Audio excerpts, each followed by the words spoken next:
Thank you for joining Wars of the Roses. As we continue with Part 27, The Legend of the Winding Stairs, from the Symbolism of Freemasonry by Albert G. Mackey. Chapter 26, The Legend of the Winding Stairs. Before proceeding to the examination of those more important mythical legends which appropriately belong to the master's degree, it will not, I think, be unpleasing or uninstructive to consider the only one which is attached to the fellow craft's degree, that, namely, which refers to the allegorical ascent of the winding stairs to the middle chamber, and the symbolic payment of the workman's wages. Although the legend of the winding stairs forms an important tradition of ancient craft masonry, the only allusion to it in Scripture is to be found in a single verse in the 6th chapter of the first book of Kings, and is in these words, "The door for the middle chamber was in the right side of the house, and they went up with winding stairs into the middle chamber, and out of the middle into the third." Out of this slender material has been constructed an allegory which, if properly considered in its symbolical relations, will be found to be of surpassing beauty. But it is only as a symbol that we can regard this whole tradition. For the historical facts and the architectural details alike forbid us for a moment to suppose that the legend, as it is rehearsed in the second degree of Masonry, is anything more than a magnificent philosophical myth. Let us inquire into the true design of this legend and learn the lesson of symbolism which it is intended to teach. In the investigation of the true meaning of every Masonic symbol and allegory, we must be governed by the single principle that the whole design of Freemasonry as a speculative science is the investigation of divine truth. To this great object, everything is subsidiary. The Mason is, from the moment of his initiation as an entered apprentice to the time at which he receives the full fruition of Masonic light, an investigator, a laborer in the quarry and the temple, whose reward is to be truth. All the ceremonies and traditions of the order tend to this ultimate design. Is there light to be asked for? It is the intellectual light of wisdom and truth. Is there a word to be sought? That word is the symbol of truth. Is there a loss of something that had been promised? That loss is typical of the failure of man in the infirmity of his nature to discover divine truth. Is there a substitute to be appointed for that loss? It is an allegory which teaches us that in this world man can only approximate to the full conception of truth. Hence there is in speculative masonry always a progress symbolized by its peculiar ceremonies of initiation. There is an advancement from a lower to a higher state, from darkness to light, from death to life, from error to truth. The candidate is always ascending. He is never stationary, he never goes back, but each step he takes brings him to some new mental illumination, to the knowledge of some more elevated doctrine. The teaching of the Divine Master is, in respect to this continual progress, the teaching of Masonry. No man having put his hand to the plough and looking back is fit for the kingdom of heaven.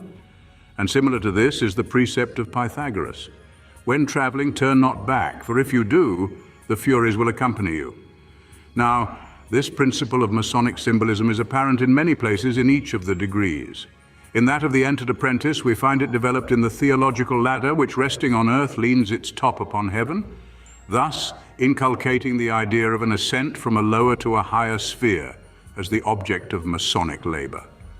In the master's degree, we find it exhibited in its most religious form in the restoration from death to life, in the change from the obscurity of the grave to the holy of holies of the divine presence.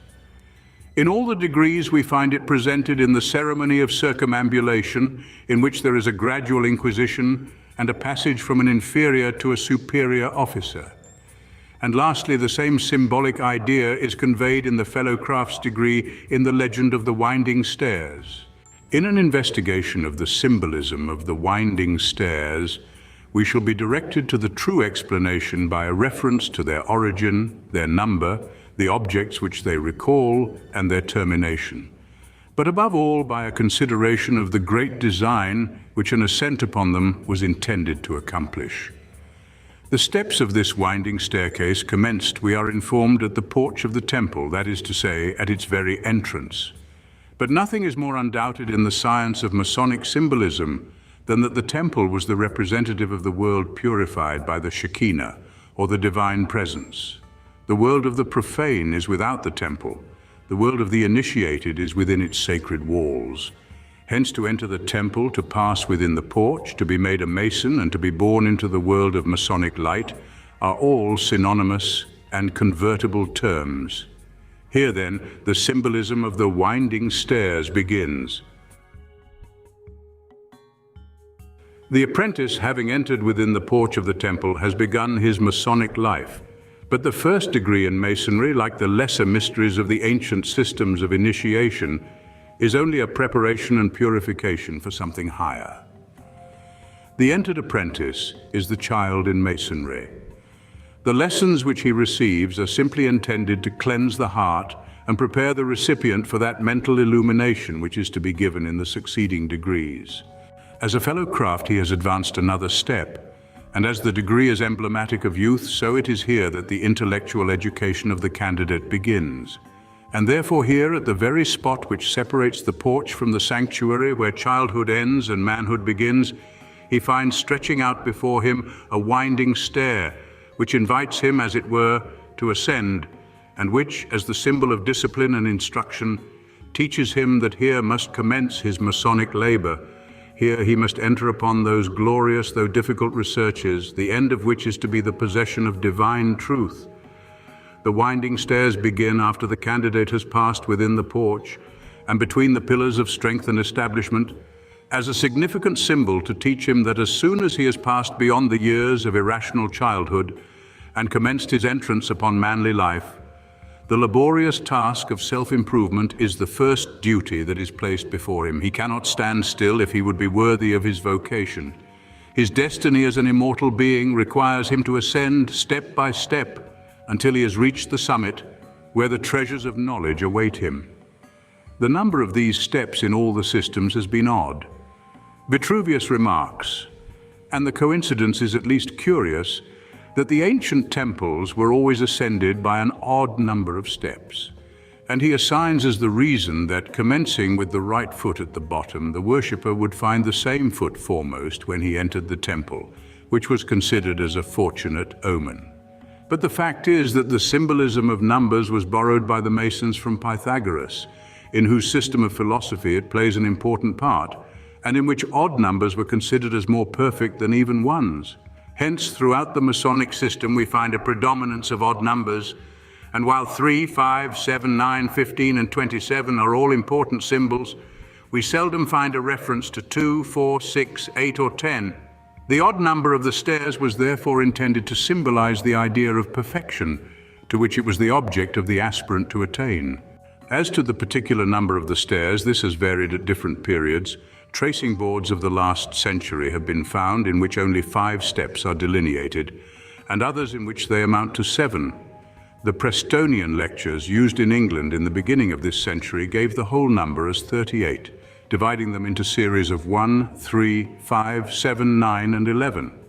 The error of making an even number, which was a violation of the Pythagorean principle of odd numbers as the symbol of perfection, was corrected in the Hemming lectures, adopted at the union of the 2 Grand Lodges of England, by striking out the 11, which was also objectionable as receiving a sectarian explanation. In this country, the number was still further reduced to 15, divided into 3 series of 3, 5, and 7. I shall adopt this American division in explaining the symbolism, although, after all, the particular number of the steps, or the peculiar method of their division into series, will not in any way affect the general symbolism of the whole legend. The candidate, then, in the second degree of Masonry, represents a man starting forth on the journey of life with the great task before him of self-improvement.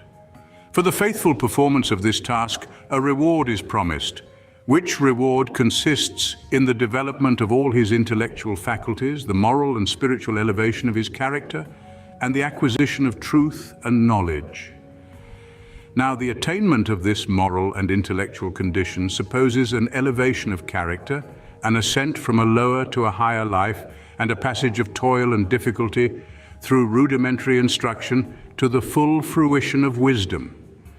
This is therefore beautifully symbolized by the winding stairs, at whose foot the aspirant stands ready to climb the toilsome steep, while at its top is placed that hieroglyphic bright which none but craftsmen ever saw, as the emblem of divine truth.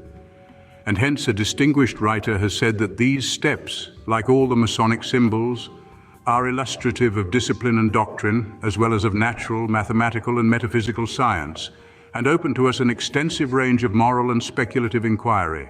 The candidate, incited by the love of virtue and the desire of knowledge, and withal eager for the reward of truth which is set before him, begins at once the toilsome ascent. At each division he pauses to gather instruction from the symbolism which these divisions present to his attention. At the first pause which he makes, he is instructed in the peculiar organization of the order of which he has become a disciple. But the information here given, if taken in its naked, literal sense, is barren and unworthy of his labor. The rank of the officers who govern and the names of the degrees which constitute the institution can give him no knowledge which he has not before possessed. We must look therefore to the symbolic meaning of these allusions for any value which may be attached to this part of the ceremony.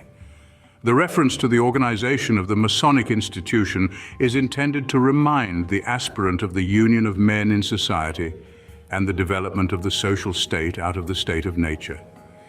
He is thus reminded in the very outset of his journey of the blessings which arise from civilization and of the fruits of virtue and knowledge which are derived from that condition. Masonry itself is the result of civilization, while in grateful return it has been one of the most important means of extending that condition of mankind. All the monuments of antiquity that the ravages of time have left combine to prove that man had no sooner emerged from the savage into the social state than he commenced the organization of religious mysteries and the separation by a sort of divine instinct of the sacred from the profane. Then came the invention of architecture as a means of providing convenient dwellings and necessary shelter from the inclemencies and vicissitudes of the seasons, with all the mechanical arts connected with it. And lastly, geometry, as a necessary science to enable the cultivators of land to measure and designate the limits of their possessions. All these are claimed as peculiar characteristics of speculative masonry, which may be considered as the type of civilization, the former bearing the same relation to the profane world as the latter does to the savage state. Hence we at once see the fitness of the symbolism which commences the aspirant's upward progress in the cultivation of knowledge and the search after truth, by recalling to his mind the condition of civilization and the social union of mankind as necessary preparations for the attainment of these objects. In the allusions to the officers of a lodge, and the degrees of masonry as explanatory of the organization of our own society, we clothe in our symbolic language the history of the organization of society.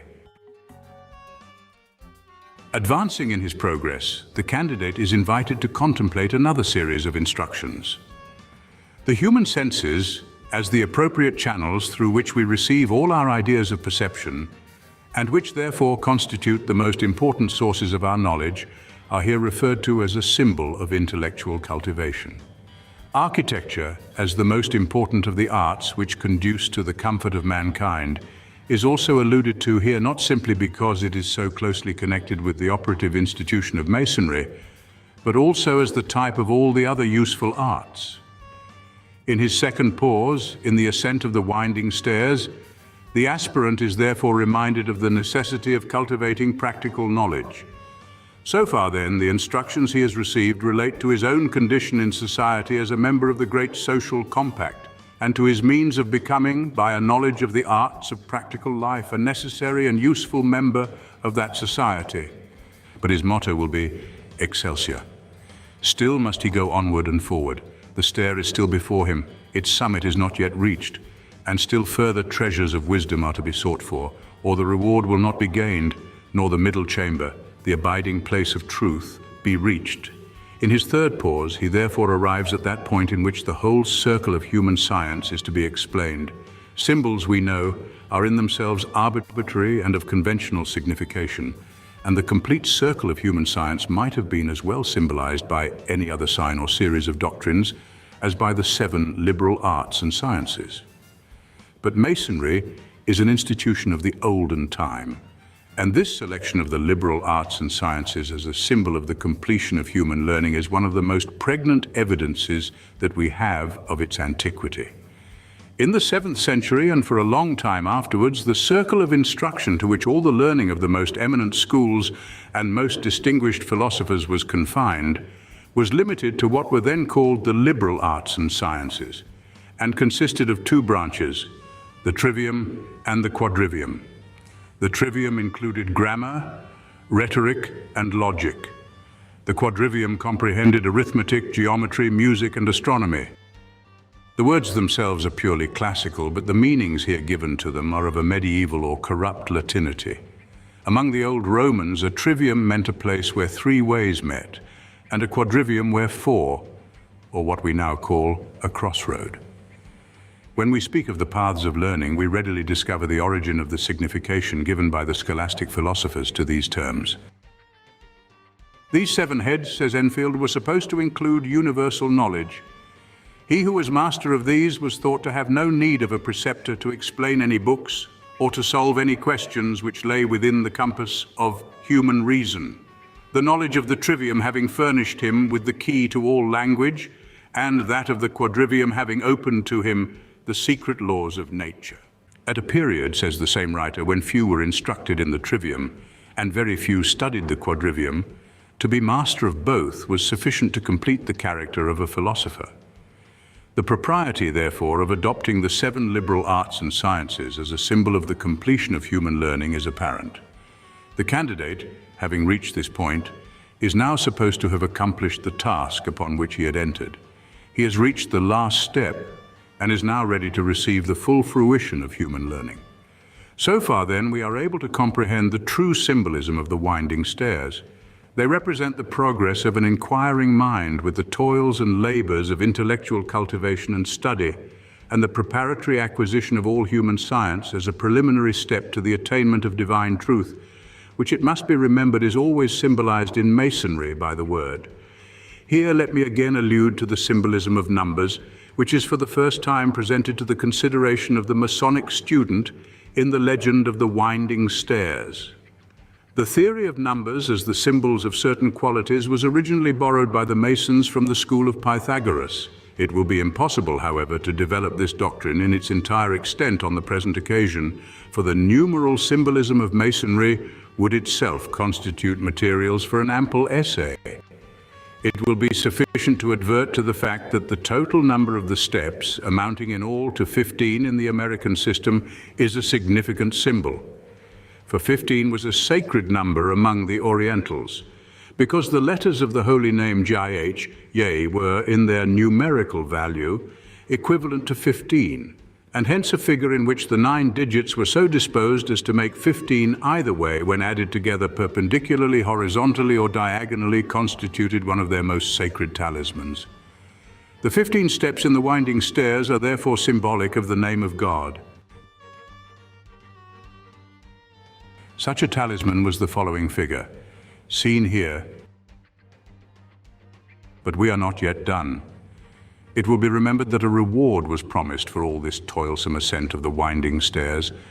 Now, what are the wages of a speculative mason? Not money, nor corn, nor wine, nor oil. All these are but symbols. His wages are truth, or that approximation to it which will be most appropriate to the degree into which he has been initiated. It is one of the most beautiful but at the same time most abstruse doctrines of the science of Masonic symbolism, that the Mason is ever to be in search of truth but is never to find it. This divine truth, the object of all his labors, is symbolized by the Word, for which we all know he can only obtain a substitute. And this is intended to teach the humiliating but necessary lesson that the knowledge of the nature of God and of man's relation to him, which knowledge constitutes divine truth, can never be acquired in this life. It is only when the portals of the grave open to us and give us an entrance into a more perfect life that this knowledge is to be attained.